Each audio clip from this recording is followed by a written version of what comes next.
అన్న పదం కొత్త ఆట నేర్చిందా పాపలాంటి లేత పదం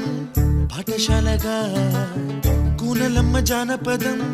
పల్లె దాటి వచ్చిందా చవళిల జానతనం పాట చూపగా కుంచెలో దాగే చిత్రాలు ఎదురొచ్చేలా అంతటా